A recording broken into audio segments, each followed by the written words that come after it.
Love me, hate me, never ignore me. I want your love. I want your hate. I want your joy. I want your tears. I want every single emotional ounce that you possess, and I want it directed at me. That is part of what all narcissists require. Your fuel, our lifeblood, which also signals control. It is easy to understand why anybody would want to be loved, because isn't that what everybody only ever wants to have? That seems to be the case from what I have seen from those who are empathic and normal, to love and to be loved. I only ever wanted to be loved, and no matter what I did, no matter how hard I tried to achieve it, it was denied to me. Although I now understand that my desire to be loved was not in the way that you want to be loved.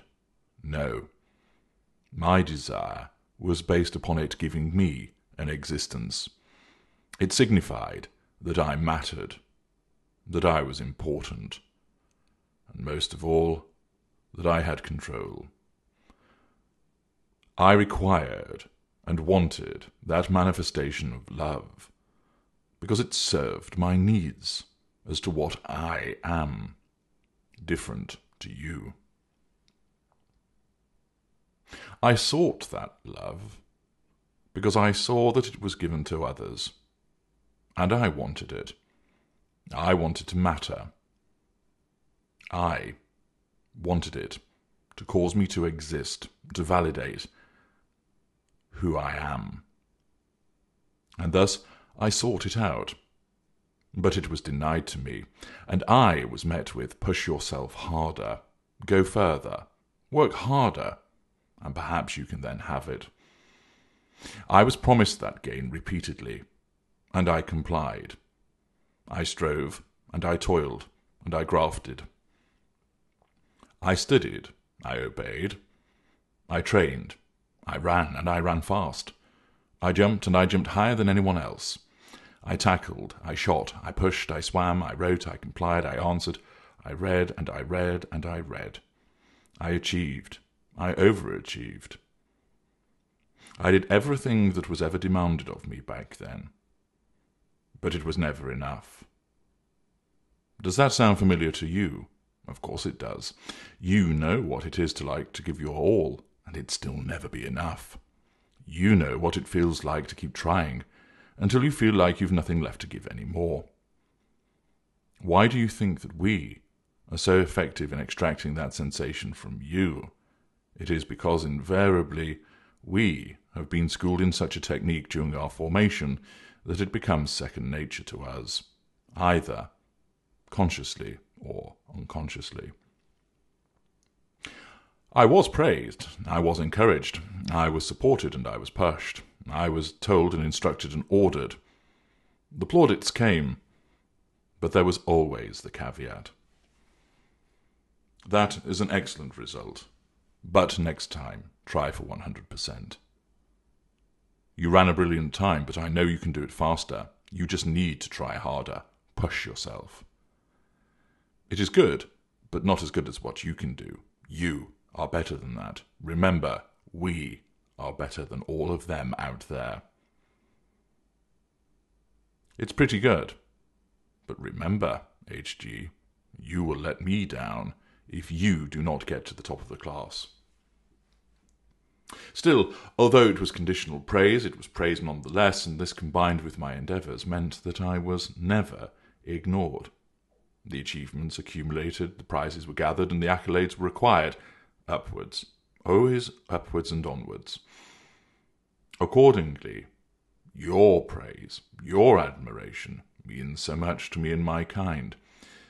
For me it was always the standard by which I was judged, and so it is the same now.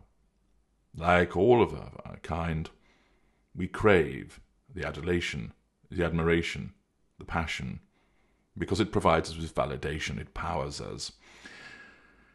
This is why I work so hard to cause you to give it to me. I want it. I want to be seen. I want to be recognized.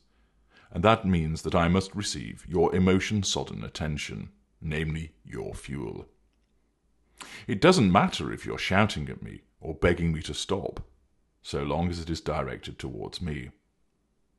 This is why everything that I do is calculated to provide a reaction, and those of the unaware members of the Brethren, everything that they do is instinctively organized to provoke a reaction. Your reactions, i.e. fuel, power us, give us validation and signify that we have control. The worst thing that you can ever do to our kind is to ignore us. When we are seducing you, you must never ignore us.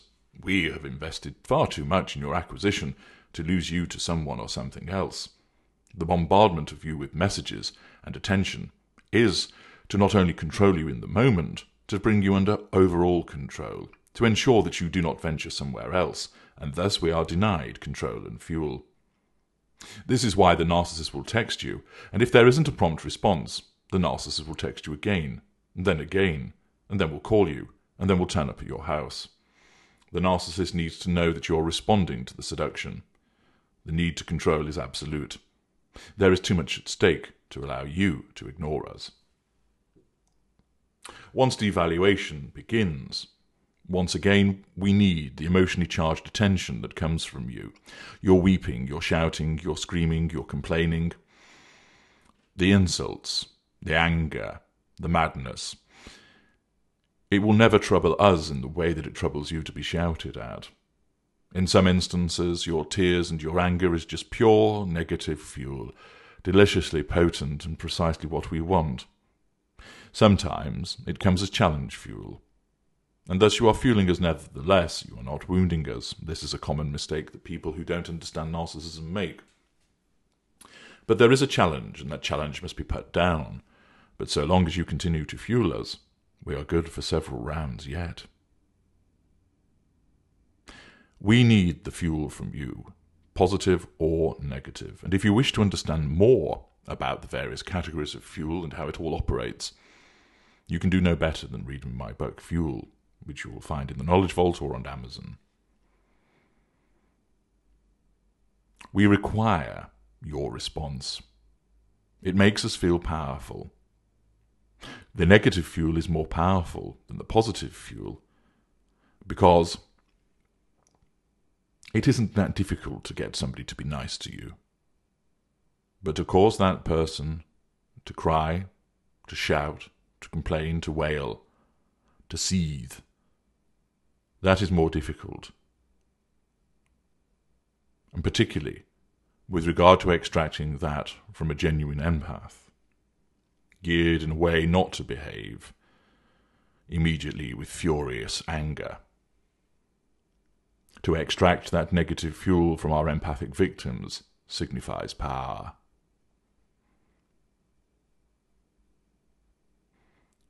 The provision of your fuel makes us feel powerful. By saying nothing to you, we will cause you to beg and plead, to explain what is wrong, to hang around us, eyes wide in confusion as you beseech us to tell us what it is that you have done wrong. All the while, you are providing us with fuel and signalling that you're under control. We are not fussy about the emotions that you pour our way, good or bad, we will take them all. The bad admittedly makes us feel more powerful, but the sweet potency of favourable responses and eyes glowing with admiration are very welcome, of course. This is one of the reasons that we alternate back and forth, making you happy and joyful towards us and then full of woe and anger. The contrast reinforces our omnipotence because we are the puppet masters. One moment we can make you laugh, and then with the flick of the switch we have you in tears, or because you have, inadvertently of course, threatened our control. Such behaviour, of course, is viewed from your perspective as bad, wrong, and evil, according to your values, but you ought to know that this game is not being played according to your rules. It is played according to ours, to our perspective, and we must always win. We must always assert control, and we will do so. We always achieve that. This does not mean that we have directly controlled you, because we have the options of indirect and withdrawal. But control is always obtained. We want your fuel. We want your character traits and your residual benefits. Should you challenge us, should you wound us, and demonstrate treachery, you are painted black, and you are that bad person that we always knew that you were, as the revision of history takes hold. If you ignore us, you are a traitor. You are treacherous, an unkind individual. And thus, in such circumstances, it is necessary for us to provoke you all the more in order to gain the love or the hatred. Few of you realize that this is the aim, at least not until much later. You are unable to understand this sudden escalation, this switching, because of the confusion that you are mired in. The edifice that we have built up begins to crack, begins to splinter and fracture. And we must escape your betrayal and seek out the emotions of others in order to compensate for your seditious behaviour. If we cannot bring your love or hate to the fore, we cannot remain in a position of being ignored, for that is akin to a death sentence for us, and threatens our control to such an extent, allied with the absence of fuel, that forces a retreat, which through our perspective is seen as a different form of assertion of control, and the fuel is sought from others in the fuel matrix to ensure that the wound that you have caused becomes healed. We must be loved, for we view ourselves as worthy of the most perfect love. We must be hated, because of course you see our works of that as of the devil, yes? You must always look our way. You must always give us your emotions.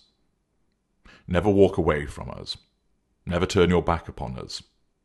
Never fail to answer the telephone or respond to the text message. Never sit in silence and say nothing to us. Recognize us. Do things for us. Respond to us. Acknowledge us. Contact us. Cry for us. Laugh for us. Moan for us. Ask for us. Compliment us. Berate us. Love us. Hate us. But never ignore us.